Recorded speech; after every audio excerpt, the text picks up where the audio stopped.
Ақан Нұрманов, Құланның ажалы, 1 бөлім.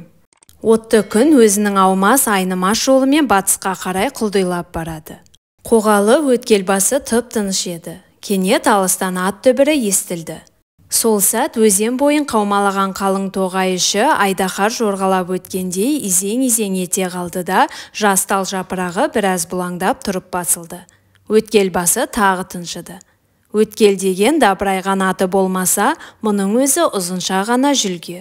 Сол жүлге сарғайып піскен жалпақ қоғаны жарып өтіп, арғы бетте сатырлаған нардай қамысқа сіңіп кетеді.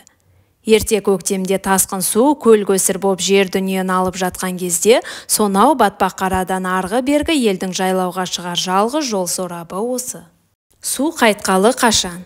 Енді келесі жылға шейін бұл өткелдің ешкімге керегі де жоқ. Түйетайлы жарқабақтан түсіп, жағалаудағы тал арасымен бұралаңдап өтетін соқпақ жолдағы қазақы арба доңғалағының ізі де көмескіленіпті. Өткел суы тартылып, сарғыш саздағы көктемде түскен мал тұяғының таңбасы да шоқыр-шоқыр боп айқындалған. Айлар, апталар бойы адам иісі білінбейтін елсіз күнсіз жер. Қиялай түскен күннің жалқын сәулесі ашық айдындағы су бетін қорытқан күмістей жарқыратады. Қиғаш қанатын жайып, өткел басын айналған кез құйрық тұрымтай құйылып келіп, нар қамыстың қоңырайған күлтілдек басын жасқап өтті де қайқаң етіп қайта көтерілді. Өзен бойын қағып, көзден ғайып болды. Аздан соң тұтасқан қоғажай арасынан темір қанат балапандарын ерткен қоңырала қалқып шыға келді. Мойнын қылқын-қылқын еткізіп, бір орнында шырқ айналды да ақырын ғана қырқ ете қалды. Сол-ақ екен қарала мойын қоңыр балапандар құйрықтары шошаңдап, балдыр мен шылау арасына сүңгіп, жеміздей бастады. Ат дүбірі жақындай түсті. Шошынған қоңырала қырқылдап, шырқ айналып, балапандарын жинап алды да, айыл қоға арасына сыза жөнелді. Бұлт-бұлт сүңгіп айдың ортасында емін-еркін жүрген кегер мен қосқара, қасқалдақ та жоқ болды. Жел беттегі отау-отау боп өскен тал үстінен әуелі біреудің сұрдалбай киген басы қылтиды. Басы арғыш жапырақты ағаш күмбездерінің үстінде қалқып келе жатқан тәрізді. Содан соң ат құлағы мен иығынан аса мылтықтың аузы шошайған кеуде байқалды. Міне, енді тоғай арасымен ерелеңдеген көрбілте соқпақтан боз атты жолаушының өзі де шыға келді. Асықпай аяңдатып келеді. Қосарына алған қоржын артқан торы аты бар. Құлан өткелден әудем жердегі ашық алаңқайға келіп, дік етіп атынан түсті. Қосарындағы торының шылбырын боздың мойнына шалып байлады да, өз атының тізгінін бос тастай берді. Торы суға қарай өңмеңдеп тартқыласа да боз тырп етер емес. Иесі әуелі жалбайын шешіп, тізесіне қағып-қағып, тал бұтағына іле салды. Содан соң асықпай, саспай кавалеристік шолақ карабинді иығынан алып, құранды ердің қасына қыстырды. Кіселі белбеуін ағытып, түйе жүн шекпенін шешіп, шөпке қақты. Әуелі боздың, содан кейін торының айылын босатып, ауыздығын алды да, саптама етігі шоқалақта күрпілдеп, екі атты су басына қарай жетеледі. Торы түйетайлы жағалаумен ентелеп, ілгері ұмтыла түседі. Жолаушы оны жасқап қойды. Бос ат адамын иесінің жүрісімен өлшеп, сабырлы келе жатыр. Өткелге түсер сүрлеу жолда борбас сазға батқан ескі із ғана бар. Құлан оның көктемде өзен тасығанда су аяғын айналған көштің ізі екенін біледі. Су жағасындағы шым тіпті тың екен, шөбі киізде үйісіп жатыр.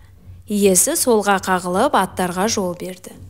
Суға түсіп, мөлдіріне енді мойнын соза берген бос кенет басын жұлып алып, өзен бойынан ескен желге тұмсығын төседі. Құлағын тігіп, ақырын ғана оқыранды. Өзі де шөліркегендей түбіндегі сары балшығы көрінген суға қарап тамсанған жолаушы селт ете түсіп, жоғарғы жақтағы талдарға жалт қарады. Бос қолы көзілеспе жылдамдықпен ер басындағы винтовканы шап берді. Торы суға мойнын созып, өліп өшіп барады. Бірақ құлан да, боз да мойындарын солға бұрған күйі қатып қалыпты. Қазір құланның осы тұрысы қатерді сезген дала тағысын көзге елестеткендей. Кішкене шегір көзінің қарашығы көк сүңгінің ұшындай өткірленіп алған. Еті қашқан жақ сүйегі шодырайып, ұрт еті бұлт-бұлт ойнайды. Бар бет терісі көзінің айналасына жиналғандай қатпар-қатпар. Әр жерге бір-бір талдан өскен жанжау-жанжау сарғыш сақал мұрты тікірейіп, таңқылау танауы шедірейіп кетті. Мұрнына бір жат иіс келді. Жыланның иісі сияқты күлімсіз сасық иіс. Оқ пен оттың қанды майдан қырғынның ортасында болмаса, даланың тісті тырнақты аңымен алыса жүргенде өйтпесе тас қараңғы түн. Тағы боранда дір етпеген құланның жүрегі осы арада бұлқынып қоя берді. Бәрінен қорқыныштысы белгісіздік еді.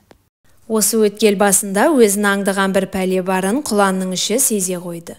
Бірақ бойы көрініп, қарасын танытпаған бұл пәле ертегіде айтылатын жын перідей. Қай жаққа айналса да ту сыртынан бас салатын сияқты. Құланның бойы сәл мұздап, арқасы шымырлады. Винтовканы жұлып алып, затворын сарт еткізіп жауып, шүріппеге саусағын салған күйі көлденең ұстап, тағы тың-тыңдады. Күбірлеп, ішінен аруақты атасына бата қылды. Әуелдегі ойы аждаһа абжыланға ойысты. Бала жасынан бері сондай пәлекеттер туралы ертегі аңыздар құлағына сіңісті болған. Бәлен батыр бәлен жерде айдаһар өлтіріпті деген тәрізді әңгімелерді кейбір діндар кәрілер көзімен көргендей етіп айтатын. Ерте бір кездерде аждаһа сонау Ұлытау жағында да бар екен деген сөз тарап жүрді. Онда албырт жас аңшы құлан: «Әй, маған бір кездесіп өлтіріп терісін алсам, батыр атағым жер жарар еді-ау» деп арман қылып та жүрді. Аттанбақшы да болған. Бірақ жан адам бұған дәл бәлен жерде деп тап басып айта алмаған. Ол да жылантекті пәлекет қой, жаңағы иісіне қарағанда сол болмаса игеді деген ой жалт етті құлан көңілінде. Ендеше неге келіп бас салмайды мұны? Әлде қолайлы бір сәтті күтіп аңдып жатыр ма? Лебімен тартады дегені қайда жұрттың? Ол селт етпей тың-тыңдап біраз тұрды. Бірақ еміс-еміс желмен шалқып жеткен сол жат иістен басқа сезікті еш нәрсе аңғарылмады. Өткел басы тып-тыныш. Қоғажай арасынан үйрек қырқылдап, анда-санда айдында балық шолп ете түседі. Енді бір сәтте ол өзіне өзі ыза болды. Таудан тастан жүрегі қайтпаған әйгілі құлан емес педі? Қайдағы бір қаңсық иістен шошынып, сонша қара басқаны несі? Қасқыр тартқан мал не өлген аңның иісі шығар. Бірақ сонда да кеуде сүйегі дүрс-дүрс ұрып, құлағын тұндырған жүрек лүпілі әлде бір жаманшылық пәле барлығын сездіріп тұрғандай. Енді ол не болса да артын күтуге бекінді.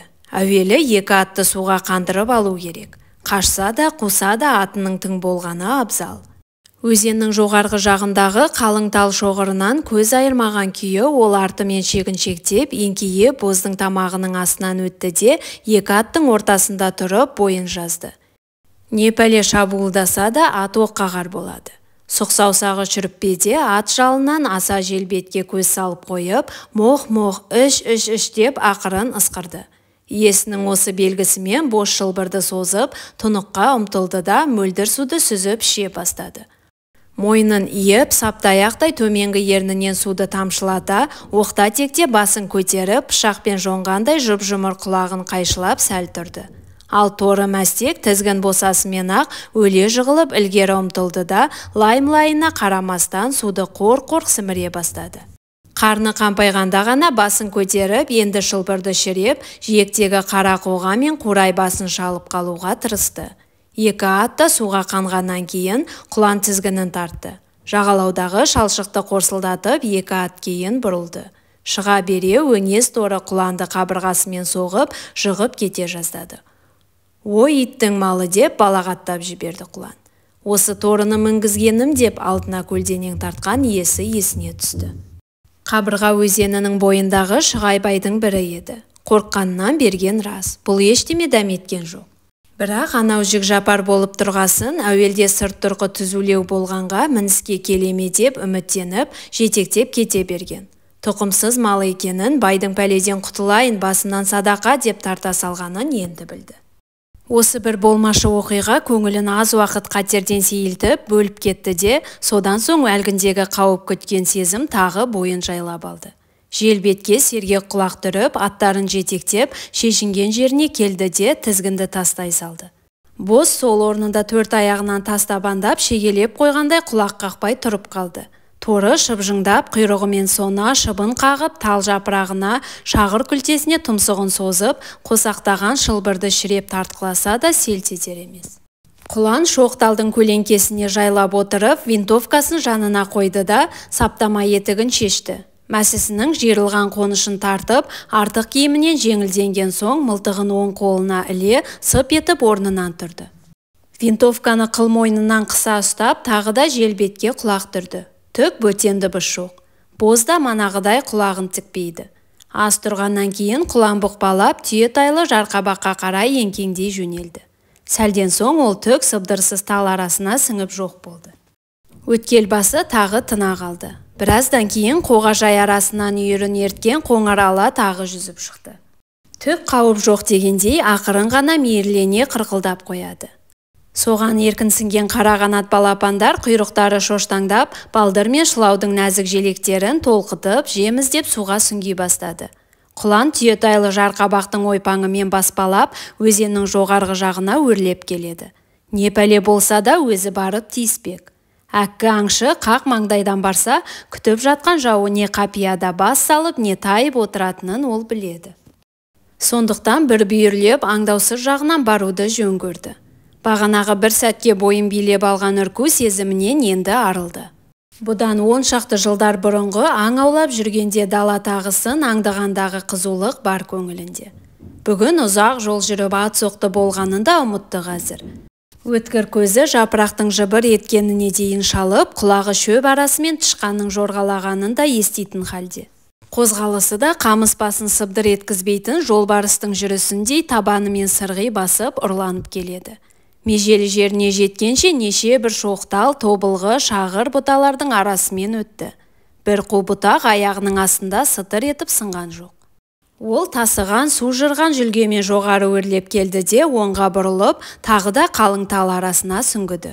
Шыққан иске қарағанда бұққан жауы алыста емес, және де суға таяу жатқан болуы керек. Өзенге жақындаған сайын құланның жүрісі тіпті сыбыссыздана түсті.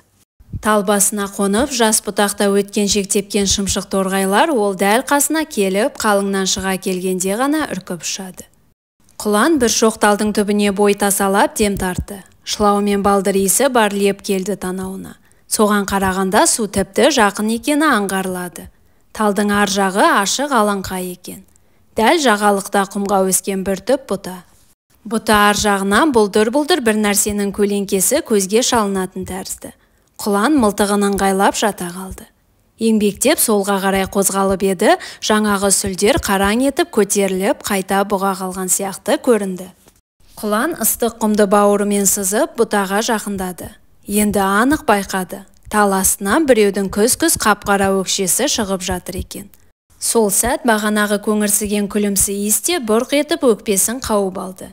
Жоқ, әуелде құлан өз көзіне сенбегендей болды. Жанарым бұлдырады ма деп көзін уқалап қайта қарады. Осынау құла түз иен далада адамзаттың пайда болуы оған қайран қаларлық жай көрінді. Бір сәт әлгі өкшені тасқын су шайған тал түбіріме деп ойлап еді. Тек бұтаның тасасынан адам сүлдері аңғарылып, әлде біреудің тұлғасы қараңдап, басы қылқыңдап біраз тұрып, содан соң ербең етіп қайта жоқ болғанда барып, мұның адам екендігіне күмәні қалмады. Сол-ақ екен көңіліндегі беймәлім үрейде жел үрген тұмандай сейіліп жүре берді. Құдауанда бұл кім болды екен? Әлде менің ізімді бағып жүрген жансыз ба? Әттең дүние қартайғаным-ау бұл. Әйтпесе осы күнге дейін тіміскілеп соңымнан қалмай жүрген тыңшыны байқамаспын ба? Апырмай, осынша ақ көз боп мені қалай шағара басты? Боз атым болмаса аңдаусызда тарпа бас салғандай екен. Аруақ жебеп құдай сақтаған-ау. Қой, олай болмас. Жүгірген аң, ұшқан құсы көзден таса қалмайтын жапан төз, жалпақ даладан ондай жансызды мен қалай байқамаймын? Әлде осы арадан өтерімді біліп, күні бұрын жолымды тостым екен. Бірақ ғажайыптан болжайтын көріп келі бар біреу болмаса, мен жүрер жол, жортар жөн жосығымды тірі пендеге сездірмеп едім ғой. Жаппар ием, енді кім болды екен бұл? Әлде ұры-қары ма? Ондайсын болса, жаяу жүрмесе керек еді. Сол аяқ шығар, менің қарамды көргесін атын бір жерге бекітіп, оңай ол жағыла қояйын деп аңдып жатқан ғой. Бірақ қанша зымыстан болсаң да сен құланнан айлаңды асыра алмассың. Құлан ондай өткелектің талайын өткен. Бәтшағар сені шошаңдатпай тап осы жерде аяғыңды көктен келтірейін бе? Бұл адамның тегіннен тегін жасырынып жатпағанын құлан әбден сезді. Бірақ өзіне түк зияны тимеген жан иесіне қару жұмсауға қолы бармады. Ол мылтығына сүйеніп, кеудесін көтерді де бір тізелеп отырып, тынысын кеңірек алып, ентігін басты. Бұтаға бой тасалаған адамның бар зейіні өткел басына ауған сияқты. Әлсін әлі қылқыңдап солай қарай мойнын созып, тың-тыңдайды да қайта бұға қалады. Өзінің бір ажалдан қалғанын, ұсынғаны мүлт кетпейтін құланның қарауылына іліккенін ол тіпті сезбейтін тәрізді. Бұл мені ана жақта көлеңкеде қаннен қаперсі жатыр деп ойлаған екен ғой, әбден ұйықтасын, сосын жәукемдейін дейді ау шамасы. Дәл желкесіне төніп тұрғанымды қайдан білсін, зәреңді бір алайын. Осы бір ой және өзінің осы араға сыбыссыз жеткен өнері құланды бір түрлі көңілдендіріп жіберді. Енді ол түк сасқан жоқ. Әй, оқыста ашы шыққан құланның айқайы иесіз өткел басын күңірентіп жіберді. Бар дала жаңғырып, өзге дыбыстың бәрі тына қалғандай. Иесінің даусын таныған бозат оқыранып үн берді. Әлгінде ғана көтеріле берген талдың ар жағындағы адам жанталасқандай жалп етіп құлай кетті. Әй, шық бері, кімде болсаң? Көңілінен күдік айықпаған құлан оқыс жағдай болса, тартып жіберуге мылтығын оңтайлап, орнынан сәл көтерілді. Бірақ анау адам жерге сіңіп кеткендей түк дыбыс берген жоқ. Дауыс шыққан кезде жыланша жиырылып, аяғында тартып ала қойды. Әй, шық бері, шық жаның барында. Тал арасынан созалаңдап біреу көтеріле берді де, мылтықтың үңірейген аузын көзі шалысы мен жалп ете түсті. Шық әй малғұн. Құланның енді ызасы келді. Ашулы үн тағы да өзен бойын жаңғырықтырып алысқа кетті. Бірақ еш қимыл білінбеді. Бұл иттің қорыққаннан жүрегі жарылып кеткен жоқ өзі? Деген оймен атып тұрып өзі бой тасалаған шоқ тал сыртынан шыға берген құлан аяғын тартып ала қойды. Бұл неме жалғыз қара емес шығар, осындай құла түзге неғып соқа басы келе қойды дейсің. Басқа бір жерде серігі бой жасырып, нысанаға алып тұрмасын деген ой оның төбе құйқасын шымырлатып жіберді. Тағы да құлақ қақпай қатып тұрып тың-тыңдады. Бір ауық желге де танауын төсеп дем тартты. Бірақ өзендегі қырқылдап қаңқылдаған қаз, үйрек, бебеу қаққан қызғыш пен тауқұдірет дыбысынан өзге үн естілмейді. Тал арасында ара ызың қағады. Манағы күлімсі иістен бөтен иіс те сезіле қойған жоқ. Тек сол сасық иіс әлгі әзірден бері тіпті бұрқырап қолқаны қапқандай. Ай, неде болса нар тәуекел. Құдай өзі берген жанын өзі алар. Көрінген қарадан үріккендей құлан сені не құдай ұрды? Осылайша өзін өзі қайраған құлан ілгері ұмтылды.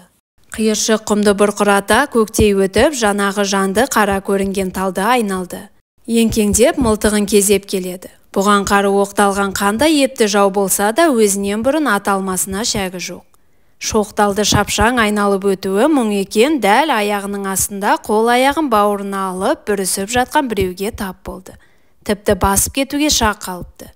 Жалба-жылба біреу, мойны ішіне кетіп, мүйізденген күс-күс өкшесі қап-қара боп жылтырап, төрт тағандап жатыр. Құланның дыбысын естіп, шомыт қара шапанын он иығынан жалғыз көз жылт етті де, інге кірген тышқандай жоқ болды. Томпайған құйрығы да сола түскендей, бөксесі дір етті. Жердің тесігі болса кіріп кетердей. Анадай жерде су жағасына дорба, кәдімгі қайыршы дорбасы, ұрты дүрдеген көн шоқай жатыр. Құлан дәл үстіне төніп келгенше әлгі адам жанағыдан өзге тырс еткен тіршілік белгісін берген жоқ. Жер ортасына келген өмір жасында құлан мұндай оқиғаға кездесемін деп әсте ойламаған еді. Не істерін білмей сәл аңырып тұрды да, әлгі адамды мылтығының ұшымен құйрығынан түртті. Тұр, ей! Үні де бұл жолы жұмсағырақ шықты. Анау көзінің астымен бұған тағы да жалт етті де, созылып барып сиыршылап орнынан көтерілді. Үрей ойнаған шүңірек көзім бір сәтте мылтықтан айырған жоқ. Тұра салысымен ербитіп қолында көтере берді. Құлан енді оның бас аяғына бажайлап көз жүгіртті. Үстінде шүберегі оңып, әбден тозуға айналған қазақы қолпылдаған шапан, шалбар болмаса, бет-аузын салпақтаған бурыл ма, сары ма, жүн жауып кеткен бұл адамды жабайы жандерлік те екен. Өзі нешеме жыл аң аулағанда сайда санын, құмда ізін көрмесе де кісі киік деген мағлұқ болады дегенді құлан естуші еді. Бәтшағар сол бәдендес екен, деп ойлады мерген әлгінің сұрына таңырқай қарап. Дала қауындай боп өскен жирен сары сақал мұрт арасынан имектеу келген құс тұмсығы жылтырайды. Сарғыштау келген салам шашта құмға шыланып, тарам-тарам термен маңдайына жабысып қалыпты. Сауыс жеңнен қызыл асығынан шығып тұрған қожалақ қолда дір-дір етеді. Саусақтары қарғаның тұяғындай. Осыларды шола келіп, құланның жанары әлгі адамның көзіне түсіп кеткенде, еріксіз мылтығын оңтайлап ала қойғанын өзі де аңғармады. Шыңырау құдықтың суындай шеке сүйектің түбіне батып кеткен осы көзде әлгінде ғана бір мүләйімсіген, тіпті жалынып, жалбарынғандай үрей сезіліп ұялап тұрған секілдеді. Енді қараса, сол көз шағар жыландай уытты зәр жиып, ішіп-жеп тесіп барады екен. Бірақ о дегенше болған жоқ, әлгі көз тағы кілбейіп мүләйімси қалды. Қазір құланның алдында қол көтеріп тұрған пенденің бар бет-бәдені, бой тұлғасында айдауға да, байлауға да көнген бейшара жанның сипаты аңғарылады. Құлан әлгі көз қарастан секем алып, аз-кем үркіп қалды. Осы жау болғанда қайыршы киімін киіп, менің ізімді баққан тыңшы ғой, өзін атып тастап кете берсе, мұны кім іздейді? Тыңшы болса, қарусыз жүре ме? Әзәлім, мергеннің ызасы бүрк ете түсті. Құлан қайыршының сыртын айналып өтіп, бой басын сол қолымен сығымдап сипалап көрді. Бұрқыраған көңірсі киіз жүрегін айнытып барады. Оның термен темекі тағы неше түрлі бәленің араласқан иісі екенін құлан енді ғана білді. Тыжырына танауын шүйіріп, қайыршының қойын қолтығын түгел тінтті, бірақ ештеңе таппағасын аңырып қалды. Енді тағы айналып, бұл адамның қарсы алдына келді. Мылтығың бар ма, айт жаның барында, әйтпесе атып салармын. Құланның сілеусінің көзіндей өткір көзі қайыршының көзіне қадалып, әр қимылын қалт еткізбей бағып тұр. Бірақ анау басын шайқады, жанарында үрей ойнап. Жоқ, мылтық жоқ, деді қырылдаған үнмен тілін бұрай сөйлеп. Шүлдірлеп тұр. Бұл өзі ноғай ма, әлде орыс па? Кімде болса тегін жүрген жоқ, бәсе-ау, деп түйіп қойды құлан. Бір жерге тығып қойған шығарсың? Жоқ аға, жоқ мылтық, деп анау тағы басын шайқап жіберді. Қара міне, жоқ мылтық аға. Ағалауын өтірік айтсаң, кәлләңді қиямын, сен малғұнның, білдің бе? Қозғалма. Құлан анадай жерде жатқан дорбаға барып теуіп қалды. Дорба былқ етіп жай аударылып түсті. Ішінен қатқан бауырсақ, күлді көмеш табанан, қойдың қап-қара қатқан құрты мен мәйек салып қайнатқан сары ірімшік сау етіп құмға төгілді. Қоржын дорба түбіне қолын соғып жіберіп, әрлі-берлі жүгіртіп еді, көйлек ыстан ба, әлде шүберектер былқ-былқ етті. Содан өзге саусағына ештеңе білінбеді. Әлде де көңілін сезік жайлаған құлан бір қазақ садақа қылған болуы керек деп өзі топшылаған. Қонышын тізеден кесіп қысқартқан саптама етікті де сілкіп-сілкіп қалды. Қонышына тыққан тапанша ең құрғанда кездік, сапы бар ма дегендегісі еді. Бірақ одан сусылдап құм төгілді де шуаш иісі бұрқырап кетті. Құлан мұрнын тұржитып, көн шоқайды лақтырып тастады. Бұл иттің шынымен қайыршы болғаны ма деп ойлады ол. Әлі де соған илана алмай. Тал арасынан ашып қарап, үйілген еспе құмды мәсісінің ұшымен қотарыстырып жүріп, әй өтірік ақ шығар, әйтпесе жын жайлаған елсізде қайыршы не бұғжиды? Садақа бітірін қалың елдің ішінен жинамай ма? Бұл орыс та болмады. Шүршіт пе, мешер ме, ноғай ма, немене, әйтеуір шүлдірлеп тұр. Ештеңе таппай дал болған құлан тағы да қайыршының қасына келіп қадала қарады. Екеуі көзбен арбасып біраз тұрды. Ананың көзінде манағы жалыныш, таяқ жеген иттің көзіндегідей бір нышан бар. Осы итті атып тастасам қайтеді деген бір ой тағы жалт етті құланның көкейінде. Өзінің де адам көрімі жоқ екен. Сап-сап құлан. Қайдағы бір қайыршыны атып не сауап таппақпын? Құлан атыма өлгенше өшпес таңба болар. Және мұның маған не зияны тиді? Өзі тағы қазақша сөйлеп тұр. Мұның қанын мойныма жүктегенім пендешілікке хас болар. Онан да жөнін білейін. Айтты, айтпады, бір кәдеме жарар. Мұны да маған Құдай жолықтырған шығар. Ей, сен кімсің? Кімді аңдып жүрсің? Өзің шын мүсәпір қайыршымысың? Айт қане. Мен қайыршы деп анау тұтығып, қақала шашала сөйледі.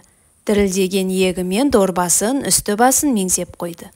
Манадан бері сөйлей алмай тұр екен. Қайыр садақа жинаймын. Мен мүсәпір, аға, мүсәпір мұсылман. Соңғы сөзді айтқанда ол ғарық боп бара жатып, қолына тал сабағы іліккендей көзінде бір үміт ұшқыны ойнады.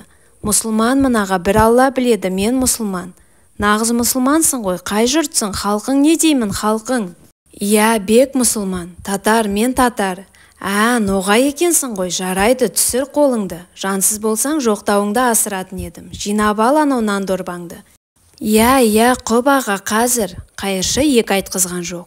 қолын әлі де болса қорқа соқтай сәл көтеріп, қанатын жайған күйі емпелеңдеп дорбасына қарай ұша жөнелді. Бара апыл-ғұпыл шашылған азығы мен қор жерін қоржынына сүңгіте бастады. Құлан енді еш қауіпсіз мылтығын иығына асып, анадай жерде қарап тұр. Әй, осы итке Құдай қайдан тап қылды? Нанды теуіп, тәңірге қилан келтірдім-ау. Нан Құраннан да қасиетті, кепиеті бар деуші еді. Бір Алла өзі кешірер. Иә, аруақ бұлан атам, өзің жебеп желей көр. Аш бөрідей қаңғып жүргенде олай-бұлайға ұшырап кетсем, ту бәтшағар өзі де әбден сасып-ақ кетіпті. Өмір бойы су көрмеген адам сияқты. Исінің бүкіл өзен бойын жайлап алғанын қарашы. Қайдан жүр өзі, әлде құмнан құлады мекен осыншама мүңкіп. Айтпақшы, мына құмның бергі баурайында есілден шығатын қасқа жол бар емес педі? Сол жолдан бұрылып келген шығар бұл бейшара. Су көргесін шомылайын деді ме, әлде шөлдеді ме, кім білсін? Мені көріп шошып-ақ кеткен шығар-ау. Әй, мүсәпір деп құлан саңқ етті. Анау қатты үркіп тапырақтап қалды да, содан соң бұған үрейлене жалт қарады. Әй, сен андағы суға түсіп ал, білдің бе? Әбден өңес сасып кетіпсің. Тіпті маңыңа адам жолай алар емес. Әлі жаз ғой, су онша суы қоймаған шығар, өлмессің. Сосын ана өткел басына кел. Қашамын деп ойлаушы болма. Құланның ұмсынғанынан даланың аңы да, адамы да әлі күнге қашып құтылып көрген емес, түсіндің бе? Түсіндім аға, түсіндім. Құп, қазір барамын. Қазір барамды қой, әуелі андағы исіңді кетір, сосын кел. Құлан тал арасына сіңіп бара жатып, артына елеусіздеу бір көз тастағанда қайырша апыл-ғұпыл шомыттарын шешіп жатыр екен. Осы неме шын мұсылман бекен, анықтасам қайтеді деп құлан сәл-пәл ойланып тұрды да, енді қайтып барудың есебін таппай, және қайтып барса, мынау қайыршы алдында өзеннің әлдебір беделі түсіп қалатындай көріп, әй қойшы, осы тіленшінің өтірік шыны маған неме керек? Өзіме залалы тимесе қайтемін оны деп суатқа қарай аяңдады. Қараша айының іші, сары күздің бір жайлы кезі еді. Жаздың аптап ыстығы басылған, күн көзі де жалтанға көшіп, салқын ауа бойға бір рахат бергендей. Бұрын осындай тал арасы өзен бойының маса шіркейі адамды бунап, сона шыбыны малды шипыңдатып өлтіріп жібере жаздаушы еді. Қазір оның бірі жоқ. Қоңыр самалы бетті желпіп, адамды соңырқатады. Құлан шоқ-шоқ талдың арасындағы ашық айлаңқайларды жағалап, құмдауытпен асықпай аяңдап келді. Мылтығының аузы мен бөркі қаққан тал бұтақтарынан саудырап төгілген жасан сарғыш жапырақтар шыр көбелек айналып жерге түсіп жатыр. Бұл тал арасынан шыға келгенде ұзын бел боз иесін танып, танадай көзін бір төңкерді де оқыранып қоя берді. Топыраш торы әлі арпалысып, ерні жеткен жердегі талға жапырағын, шағыр күлтесін шалып қалып жалмаңдап тұр. Құлан ат байлаған жерге келді. Енді байқады. Торының қыршаңқысы бар ма немене, қылшығы бұрқырап жамбасын, боздың сол жақ қапталын, маңайындағы шөпістін жауып кетіпті. Ай, әкеңнің қотыртайын беріп, әбден қорлаған ай мына қарынбайдың. Құланнан қадір кетті деген ау бұл, өлмесем енді бір кездесерсің. Құланмен ойнағанды сонда көрерсің деп мерген ат иесін бір боқтап қойды да боздың белін босатты. Торыға өңгерген қоржынды да түсіріп екі атты отқа қойды. Бозының ешқайда кетпесі өзіне мәлім. Сыр мінез болмаған торыға сене алмай шідерлеп жіберді. Енді мылтығын алып шешінген жеріне тастай берді де сәл-пәл ойланып тұрып қайтадан иығына асып алды. Үй өзімдікі деме, үй артында кісі бар демекші, бұл заманда кімге сеніп болады деп ойлады ол су басына қарай аяңдап келе жатып. Аяғы машықты сыбыссыз жүрісінен жаңылған жоқ. Құлағы жапырақ сыбдыры, құс қиқуы ара соны азыңына дейін қалт жібермейді. Әлсін әлі жел бетке, тоғай арасындағы қылаңдаған алаңқайларға көз тігіп қояды. Көңілі әлі дүдамал. Әлгі адам қайыршы ма, тыңшы ма, ол арасына көз анық жете қойған жоқ. Тіпті қайыршы болып ақ қойсын. Адамнан айла артылған ба, бетпе-бет келіп атысып мені ала алмайтынын біледі. Сосын алдаусыратып қайыршы болып келіп қаруымды қағып алса, бірақ тарс еткізбей ме? Одан менің құнымды сұрайтын адам жоқ. Қайта үкіметтің қол астынан қашып жүрген адамның көзін жойдың, бәрекелді дейді ғой. Тіпті жансыз болмағанның өзінде ел ақтап жүрген мұндай немеге ат азығымды ол жаласа, көктен тілегенін жерден бергенмен бір есеп қой. Құдауанда осы сапарымда біресе ұрыға, біресе қарыға кездестім бе ау? Әйтеуір қағылған соғылғанның бәрі менің алдымнан шыға берді. Арты қайырлы болса игі еді.